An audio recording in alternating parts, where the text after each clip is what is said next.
मैं आपसे कहूंगा ऊपर करिए।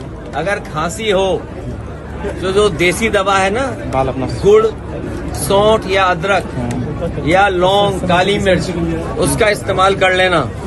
लेकिन बीजेपी की सरकार में ये जो आ रही है कफ सिरप, इससे बचना। इसलिए बचना कि कुछ लोग इसमें मुनाफा कमा रहे हैं। अभी तो स्कीम चल रही थी 1 डिस्ट्रिक्ट 1 माफिया।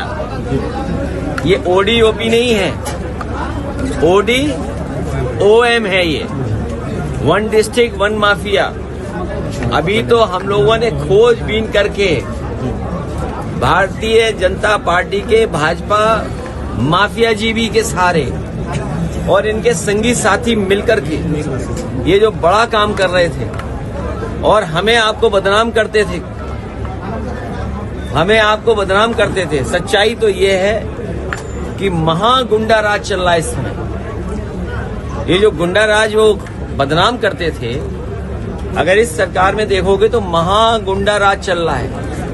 और ODOP नहीं, जो हमें आपको सबको कहते थे 1 डिस्ट्रिक्ट 1 माफिया, जब से माफियाओं की सूची निकाली हम लोगों ने जानकारी कर करके कि 1 डिस्ट्रिक्ट 1 माफिया, ODOM, ये बीजेपी के, इसका खुलासा हम लोग इसी तरह करते रहेंगे। इनकी जो हेरा फेरी है, पोल पट्टी, हम लोग इसी तरह खोलते रहेंगे।